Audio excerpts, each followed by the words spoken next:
In the truly sickening hellscape of, quote, government justice, Jeffrey Epstein is finally potentially facing incredibly delayed justice for crimes that he's alleged to have committed back in 2002 to 2005. Crimes involving the trafficking of underage girls. Basically, this means, given that it's 17 years later, that a baby born when he was first committing these crimes would be too old for him to traffic these days. It's monstrous and it's horrible. We're going to unpeel it and look at the details and look at what's going on in the plea and what's going on in the indictment. And I just, up front, I'm not a lawyer. These are just sort of my personal perspectives and opinions. Nothing has been proven as yet, although the evidence is certainly mounting up. So federal prosecutors say financier Jeffrey Epstein sexually exploited dozens of girls and paid victims to recruit others. He is facing a maximum sentence of 45 years in jail. News has just come out that a plea deal is being offered in which he will give up those who paid for sex with these underage girls in return for a maximum 5-year sentence. Now, he was, of course, tried for some of he was accused of some of this stuff before and entered into a plea deal in the past. Why is this happening again? Well, because he had an immunity deal in Florida, but he's indicted now in New York City. So his immunity deal only applied to Florida itself. So the Southern District of New York is now saying that Epstein's home in New York was part of this conspiracy to sexually traffic young girls and therefore is in their jurisdiction. And there is a Department of Justice policy in the U.S. regarding plea deals that you don't tie the hands of other investigators. And this is the quote from the policy: "It is important that non-prosecution agreements be drawn in terms that will not bind other federal prosecutors or agencies without their consent. Thus, if practicable, the attorney for the government should explicitly limit the scope of his/her agreement to non-prosecution within his/her district." So that's why he's up on these charges again. Now, this media bias is crazy, right? So they're always talking about his ties to Donald Trump. Occasionally, they'll throw in people like Prince Andrew, Alan Dershowitz, and Bill Clinton. But here's an example, and I put all the sources below. And I quote, they're talking about Epstein, of course, quote, "A high-powered hedge fund manager with connections to powerful figures like former President Bill Clinton, President Donald Trump, Prince Andrew, and lawyer Alan Dershowitz. Epstein had an extensive library of political connections. Clinton flew several times in Epstein's private plane, and President Trump also frequently hosted Epstein at Mar-a-Lago, his estate in Palm Beach." Okay, so let's just sort of break this out a little bit. Okay. Clinton did not just fly several times in Epstein's private plane. There's 26 at least, some of which were without his Secret Service guard, right? As an ex-president, Clinton is allowed, or I guess is encouraged, to have Secret Service protection for the rest of his life on the taxpayer's dime, and he ditched his handlers and his minders and potential witnesses to go on this plane 26 times at least. And President Trump never flew a plane to what was colloquially referred to as Epstein's pedo island. And President Trump frequently hosted Epstein at Mar-a-Lago. Yes, that's right. Thousands and thousands and thousands of people visited Mar-a-Lago. It was a club. So what does it mean he hosted Epstein? It doesn't mean anything. It doesn't mean anything at all. If I buy a gym membership and I go to the gym, does that mean they're hosting me and have some big personal connection? Well, of course, that's nonsense. And of course, what is not mentioned is what has been reported, that Epstein, with varying degrees of aggressiveness, according to some reports, propositioned the underage daughter of a member of the club at Mar-a-Lago, at which point President Trump banned him for life from his clubs. That is not exactly enabling. Now, of course, Epstein, like a lot of wealthy guys with nasty habits, threw money around in order to create potential allies. I will do you a favor kind of thing, right? So the island is also home to Epstein's foundation, the Jeffrey Epstein VI Foundation. And what did this foundation do? Well, a lot of things, but it's best known for donating $30 million to Harvard University for the establishment of a mathematical biology and evolutionary dynamics program. In a 2003 Harvard Crimson article on Epstein and his gift to the university, he is described by a bunch of Harvard luminaries, including Alan Dershowitz, who would later help represent Epstein when he was accused of sex crimes in 2007, as, quote, brilliant and, quote, one of the most pleasant philanthropists. So Harvard took $30 million from this guy, and even after he signed a plea deal identifying him as a registered sex offender, well, Harvard did not reject any of the money. They're keeping their grubby little claws on it because I guess their reputation is very important to them. Now, I talked with Mike Cernovich yesterday about this mysterious wealth. And there's a guy named Michael Stroll who sued Epstein over some failed business issue in the 2000s, told New York Magazine in 2007, and I quote, "Everybody who's his friend thinks he's so darn brilliant because he's so darn wealthy. I never saw any brilliance. I never saw him work.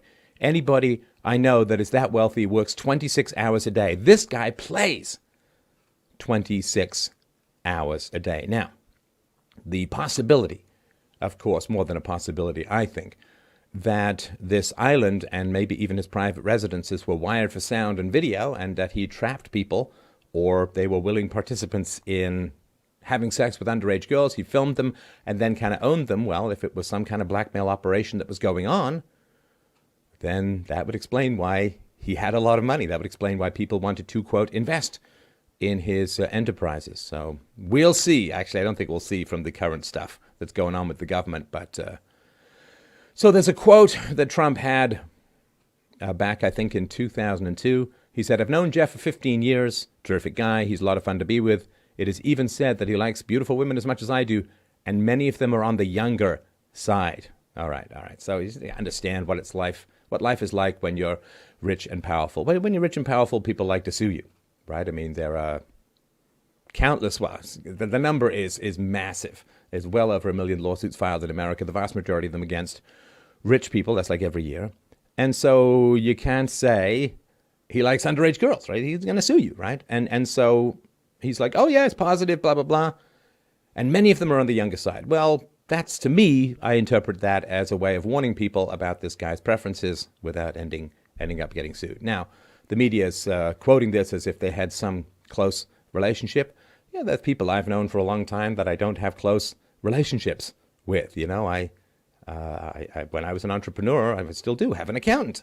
And nice guy, but, you know, we're not twins, so to speak, right? So you can know people for a long time socially without knowing them in any great or particular detail. But when Trump is talking like this, in my view, this is what he's doing. Trump's ties to Epstein appear to be strictly social. There were some dinner parties, 2 plane trips, and a meeting at Trump's Mar-a-Lago resort in Palm Beach, Florida. So, 15 years. This is supposed to be their big, close friendships. Some dinner parties.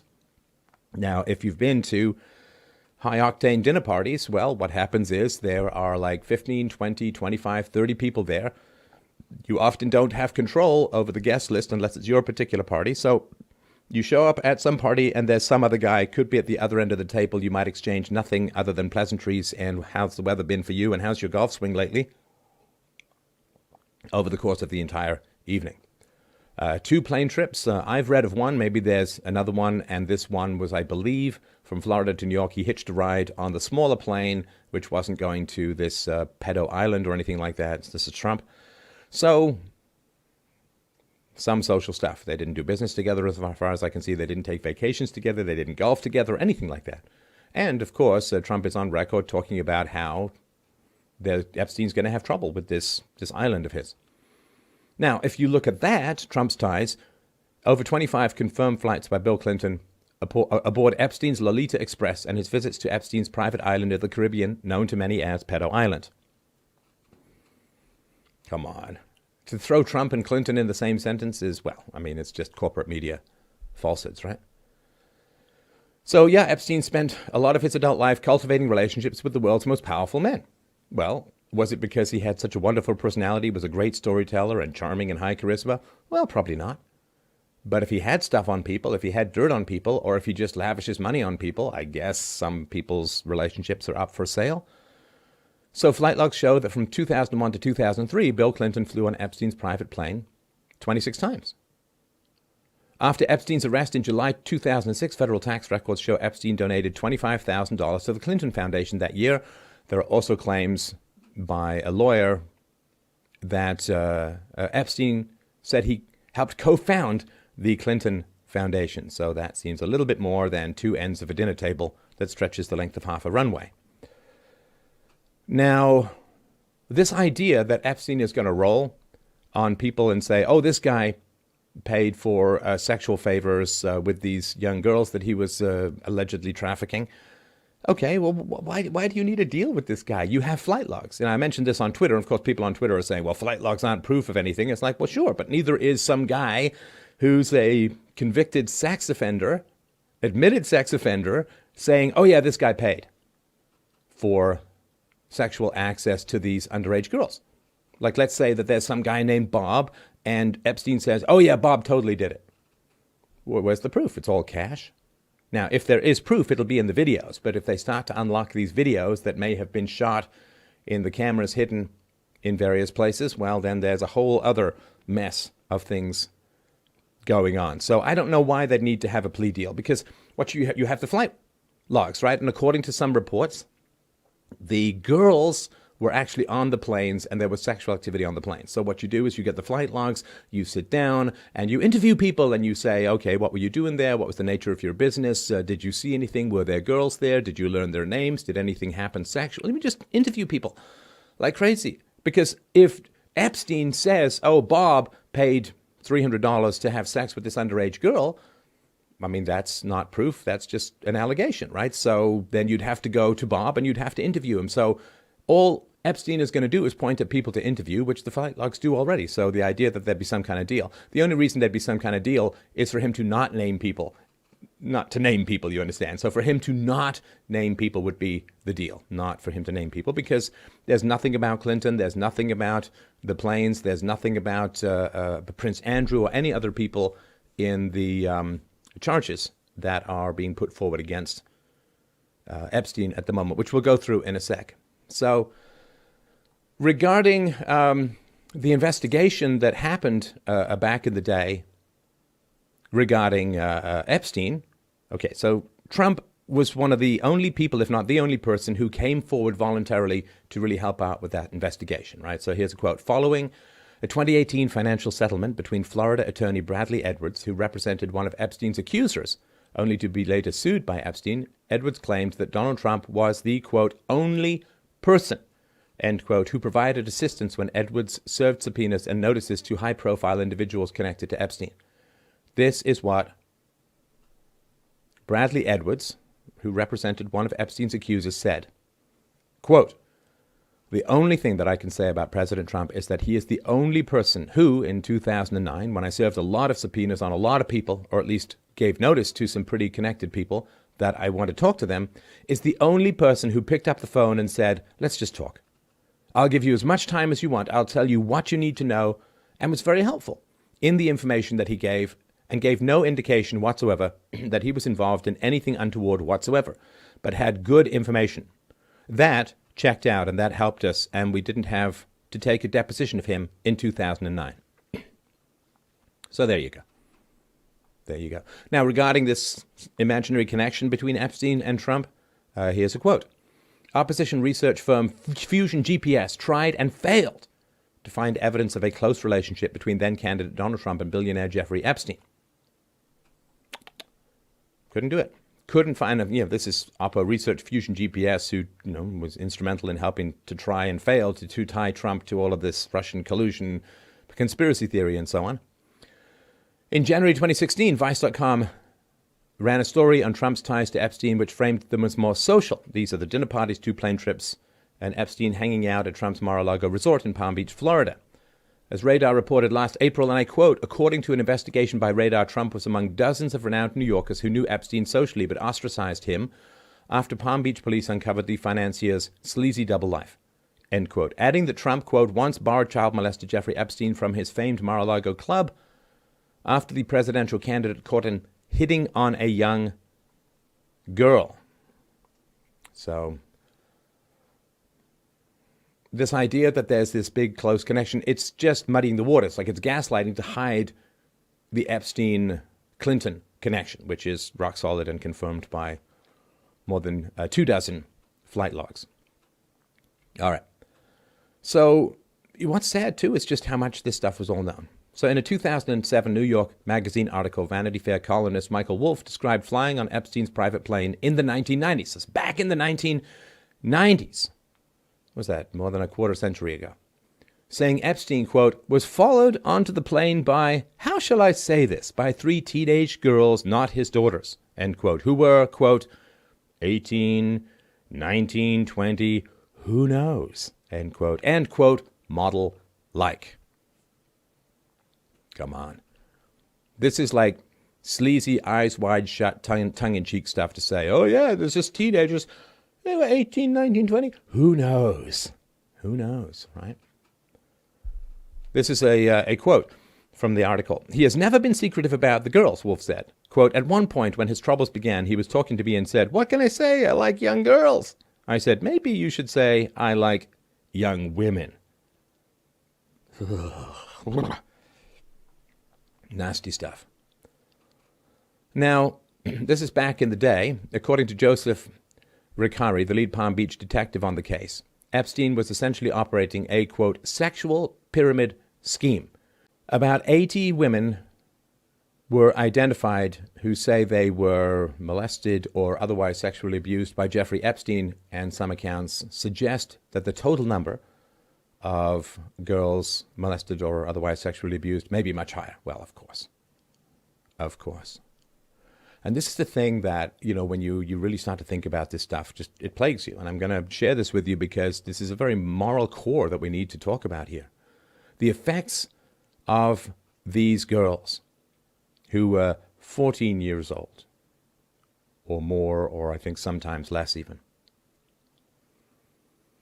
Jen Lisa Jones, who says Epstein molested her when she was 14, said, you can't ever stop your thoughts. A word can trigger something. For me, it is the word pure, because he called me pure in that room, and then I remember what he did to me in that room. There was another 14-year-old middle school student and cheerleading captain who encountered Epstein, who later became addicted to drugs and served 3 years in prison on drug charges.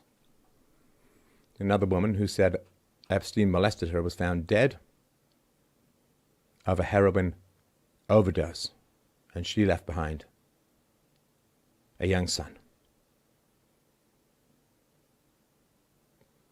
And, you know, the girls and the women who reported abuse by Epstein were, in general, lowest rung, powerless people in society. Most of them, and I quote, came from disadvantaged families, single-parent homes, or foster care. Many of the girls were one step away from homelessness. So, it's the usual pattern. No dads, no protection from predatory men.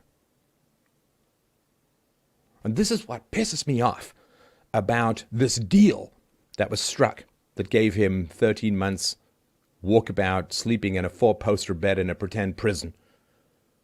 And having a day pass, so he didn't have to spend the day in the prison, which is not supposed to be given to sex offenders.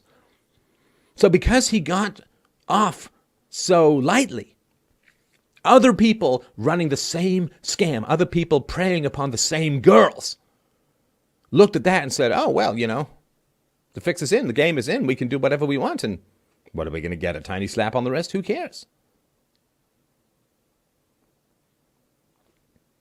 Not throwing the book at this guy, not locking him up for what he deserved, gave carte blanche to other people to say, oh, well, what's the worst that could happen? Well, I got to spend a couple of nights in a country club of a jail.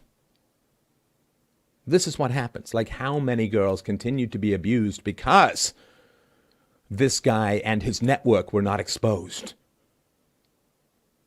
How many girls were trafficked? How many girls were raped? How many girls were molested? How many girls were recruited to act as catchers for other girls, thus preying upon their conscience in horrible ways? Hundreds, thousands, we'll never know. But this is the result of, in my view, the result of the really light sentence that he was given back in the day. How many more of these girls got preyed upon? And now they may be unable to have children, either physically or mentally, maybe undateable, lives may be destroyed. Because you see, it's not just that he preyed upon the girls, but he paid them to go and recruit other girls, thus trapping him and wrecking their conscience by having them participate in these unholy schemes. That's a level of sadism that is almost beyond, it's almost beyond comprehension, what he's done to these girls. Now, it is, particularly if the man is powerful, it takes a lot of testimony to bring him down. I mean, young female athletes have been reporting abuse by a fellow named Larry Nassar. He was a USA Gymnastics team doctor, and he abused more than 100 young athletes since 1997 and ended up being sentenced to up to 175 years in prison. For more than a decade, the officials at Michigan State University, where this guy was employed, did nothing. Nothing. Look, there's one thing that society needs to get right. One thing. First and foremost, protect the children from these predators, from these monsters. That's one thing you need to do. You have one job.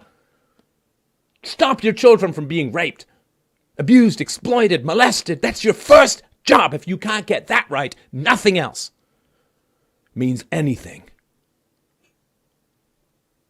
And we as a society just look at rape gang horrors, Telford and Rotherham and countless other places in the UK. It's going on since the 80s, since the 90s. Covered up. The fathers trying to rescue their daughters from these rape houses were arrested by police.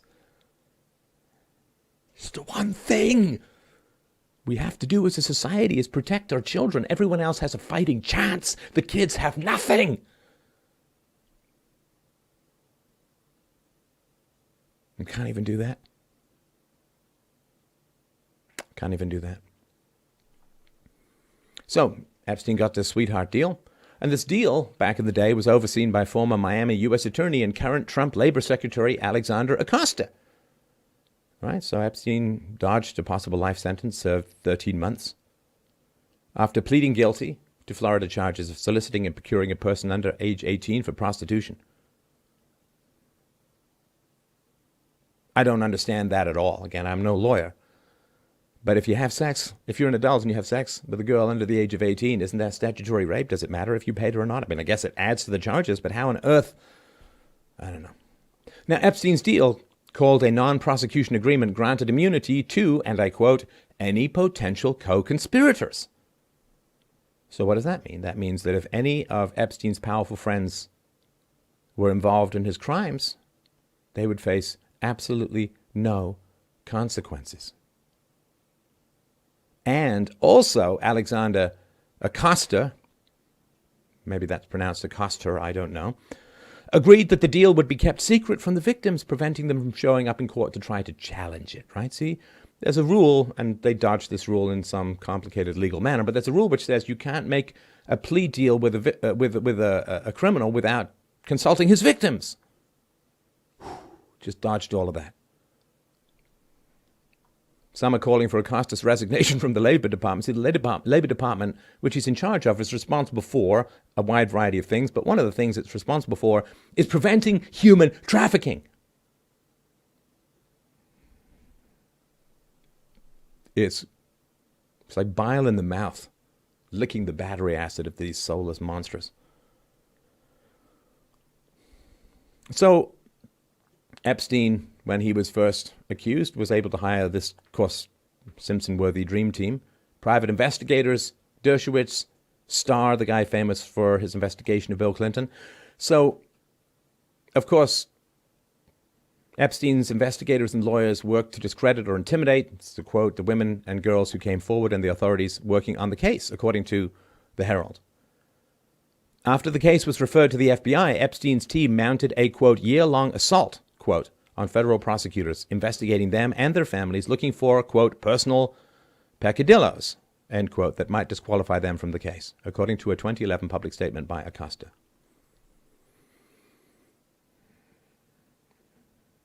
Another wrinkle. This is fairly confirmed. One of the prosecutors now on the Jeffrey Epstein case is Maureen Comey. Comey? Ring a bell, ring a bell? Yes. She's the daughter of fired and, I dare say, disgraced FBI Director James Comey. Maureen Comey, I mean, she's a Democrat. She participated in one of these half-crazed pussy hat marches against President Trump. She was appointed, of course, by the Obama administration. I mean, her whole family are Clinton supporters, and they were devastated when Clinton lost.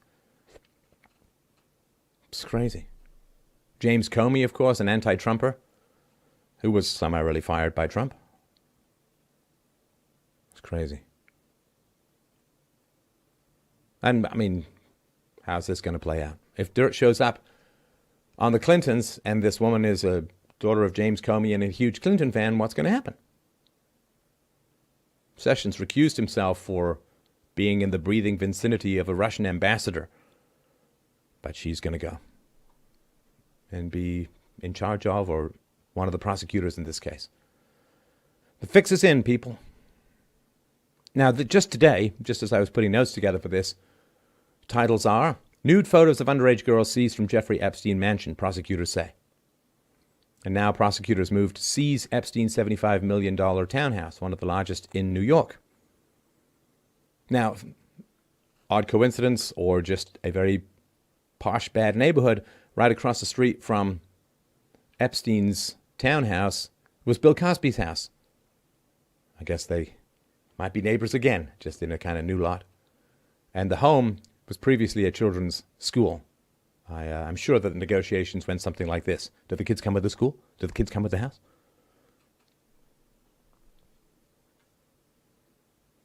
So, I just wanted to, we'll get to the actual charges, but if you have been victimized by this guy or his associates or his employees, SDNY federal prosecutors and the FBI are asking that anyone who may have been a victim of Jeffrey Epstein or have knowledge of any information pertaining to Epstein call 1-800-CALL-FBI.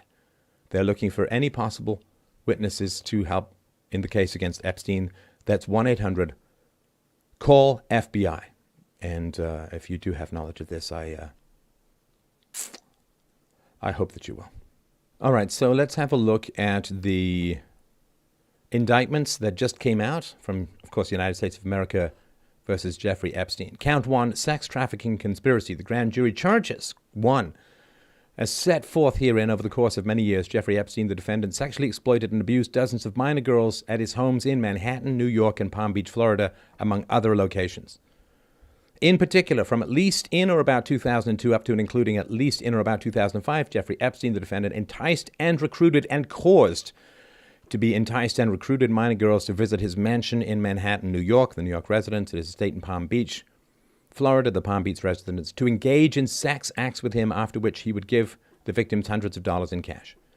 Moreover, and in order to maintain and increase his supply of victims, Epstein also paid certain of his victims to recruit additional girls to be similarly abused by Epstein. In this way, Epstein created a vast network of underage victims for him to sexually exploit in locations including New York and Palm Beach.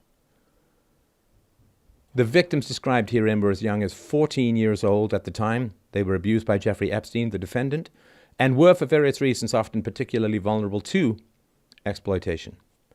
Epstein intentionally sought out minors and knew that many of his victims were, in fact, under the age of 18, including because, in some instances, minor victims expressly told him their age.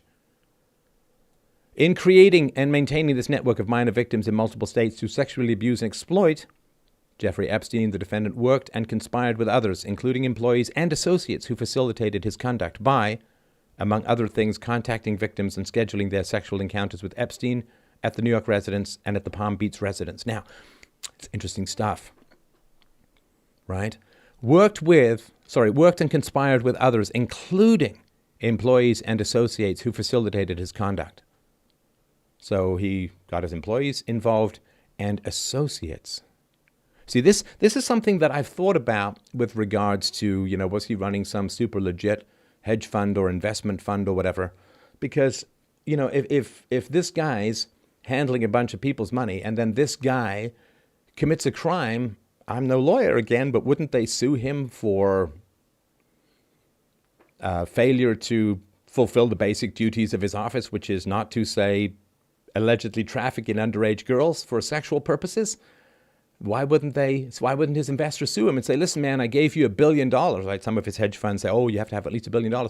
Why wouldn't people sue him and say, dude, you were doing this stuff at the same time as you were managing my money? Now my investments have been super harmed. I've lost money perhaps, and you're no longer in charge of a good person to be in charge. You failed your fiduciary responsibility to manage my money by engaging in criminal actions. Have those lawsuits occurred? I don't know. But if they didn't, well, that goes to this possibility, this vague possibility that probably will never come out. It's just a pure hypothetical, of course, which is that people funded him to create a honeypot trap to control powerful people in the West so that they could do the bidding of unknown groups or governments or whatever, which, could go some ways to explaining the seemingly insane aspects of U.S. foreign policy. But that, of course, remains completely speculative. So, yeah, who are these associates? Are they going to be charged? Are they what's going to happen? Factual background. I'm not going to read the numbers here. During all time periods charged in this indictment, Jeffrey Epstein, the defendant, was a financier with multiple residences in the continental U.S., New York residence, Palm Beach residence, and so on. Now, they are, of course, very much concerned that he's a flight risk. What has he got, like 3 U.S. passports and homes all over the world? And, he flies all over the place all the time. He's got enough money to ditch bail money if it need to and not even look back, fly Polanski style and so on. So we'll see. If he does fly, well, it'll be like people getting out of the United States after 9/11, in my view. So beginning in at least 2002, Jeffrey Epstein, now at least, right, could be for Jeffrey Epstein, the defendant, enticed and recruited and caused to be enticed and recruited dozens of minor girls to engage in sex acts with him, after which Epstein paid the victims hundreds of dollars in cash at these residences. So this abuse, right? So when you get allegations, you look for a similarity of accusations from victims who've not been able to coordinate, right? In both New York and Florida, Jeffrey Epstein, the defendant, perpetuated this abuse in similar ways. Victims were initially recruited to provide massages, quote, massages to Epstein, which would be performed nude or partially nude, would become increasingly sexual in nature, and would typically include one or more sex acts, right? So this is how deranged and far from reality our society has become. How desperate or untutored or hungry for any kind of attention are these girls, where when someone comes along, and you come from some broken home, as they say, a lot of fatherless girls here, or a single-parent household, which I assume means single mom for the most part, comes along and says, hey, there's this rich guy in a gated mansion who wants you at the age of 14 to come and give him a massage in return for money, right? If he wants a massage, there are plenty of legit masseuses who will come by, even set up a table in your own room, and he could certainly afford any of that, right? So how naive do you have to be, how broken, how desperate, how untutored, unschooled, unprotected do you have to be that some creepster comes along and says, yeah, come and give this rich guy a massage in his private residence alone for money? Come on. So it says, moreover, Epstein actively encouraged certain of his victims to recruit additional girls to be similarly sexually abused. Now, that's part of the sadism, in my view, that to absorb them into his network of predation. Epstein incentivized his victims, it goes on to say, Epstein incentivized his victims to become recruiters by paying these victim recruiters hundreds of dollars for each girl that they brought to Epstein.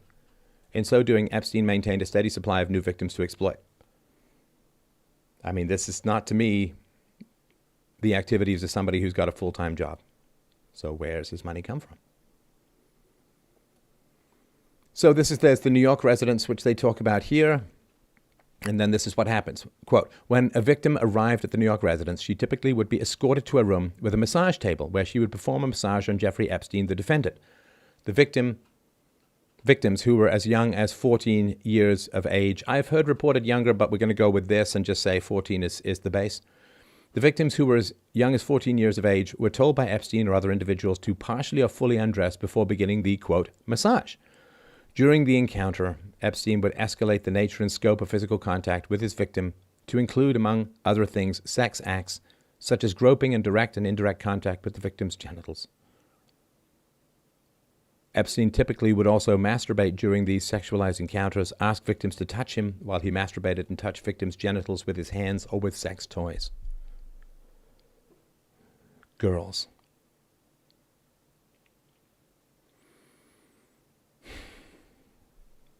What's that phrase? We're going to get medieval on his ass. It's pretty tempting, I'm sure, for some people. So they say Epstein knew that many of his New York victims were underage. Certain victims told him their age. Quote, furthermore, once these minor victims were recruited, many were abused by Epstein on multiple subsequent occasions at the New York residence. Epstein sometimes personally contacted victims to schedule appointments at the New York residence. In other instances, and I quote here, Epstein directed employees and associates, including a New York-based employee, Employee 1, to communicate with victims via phone to arrange for these victims to return to the New York residence for additional sexual encounters with Epstein. And this is part of the shattering of the family in the West. Your girl is unsupervised. She's out there roaming the streets. She's picked up by someone who says, come give a naked massage to some creepster in a private residence. And she's like, yeah, that seems great. She's got hundreds of dollars. She's traumatized. Right? Because the girl said the word pure was a trigger word for her because he kept referring to her as pure. I assume these girls were virgins, which means that they were, to one degree or another, deflowered, that the purity was besmirched and spoiled, shattered. So where are the families? The girl's gone, she comes back with hundreds of dollars. Do they not notice she's buying things? Do they not notice that she's changed? Do they not notice any alteration in her personality or notice the slight alteration in her finances? Where are the parents? God, you don't let your kids just roam around like this and not notice when anything happens. It's appalling. Well, this is back to lions, right? Female lions hunt and the male lions guard the perimeters. They guard the borders. They guard the boundaries of the pride. Men protect girls. Fathers protect girls in general. I mean, I've said this before, but children of single mother households are 30 to 40 times more likely to be abused. Women, as a whole, in general, cannot protect their children. It's a man's job. Which is why, if you want to prey on children, you want to get the men out of the household. You want to prey on children, you got to get the men out of the household. This is one of the reasons why the welfare state pays men to not be there. I'm not saying it's a conscious reason. It's one of the reasons why people love to get women to marry the state rather than have a man around who's going to protect the daughters and the sons too. The boys get abused as well. Not in this particular instance, but it certainly happens.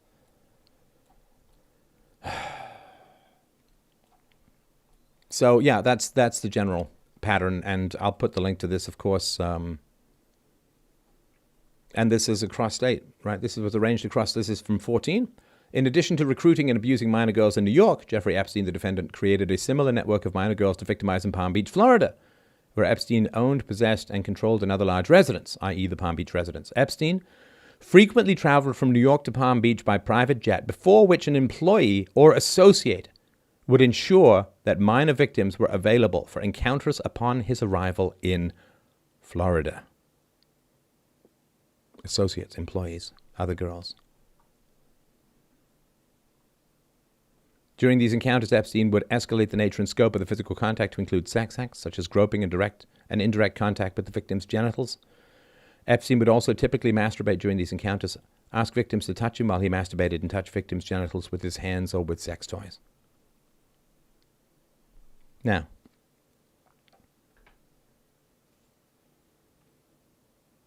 the reason Mike Cernovich was saying yesterday, and I'm paraphrasing here, so I apologize if I get anything wrong, but the reason that Epstein was arrested and these charges were laid was because there are, I think it's 2,000 pages of documents about to be unsealed as the result of the work by Mike Cernovich, who started it, the Miami Herald, and Alan Dershowitz, who joined it later. These records are going to be unsealed.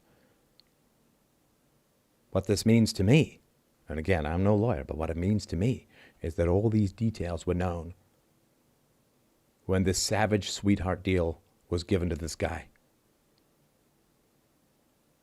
All these details were known. All these details were known when this sweetheart deal was given to this guy. And the only reason he's been charged now is because these details were going to come out. God, what is wrong with us as a society? What is wrong with us? It's the first job. Keep creeps away from the genitals of your children. Everything else is kind of like icing after that. This is the important thing. And who's going to pay for this? Who's going to, right? I mean, people say, well, how would a free market deal with this kind of stuff? Or would you want a contract with an agency that let this slide? Let this slip? Of course not. Now we better shape up and start recognizing the fundamental reality that children are human beings. And the human beings in society most desperately worthy of our protection. If we cannot protect our children, we've got nothing left to protect at all. But what do we do? What do we do with our kids? We dump them in government schools where they get indoctrinated. We laden them down with massive amounts of debt so they can be further indoctrinated in, quote, universities that are simply vampires feasting on the prior blood of what used to be called a reasonable education. What do we do? They don't vote, so we don't care about them. We don't care about them except and insofar as they can be manipulated for propaganda to open borders, whether in Europe or in America. Oh, and you know what else we do? What else we love about our kids? That they're going to grow up and pay taxes so we can use them as collateral with which to borrow and buy votes in the here and now. If we don't wake up and recognize that the most fundamental prejudice in the world today is childism, bigotry, and dehumanization of children, if we don't wake up and start protecting our kids, not only will we not survive as a culture, as what used to be a civilization, not only will we not survive, by God, we don't even deserve to.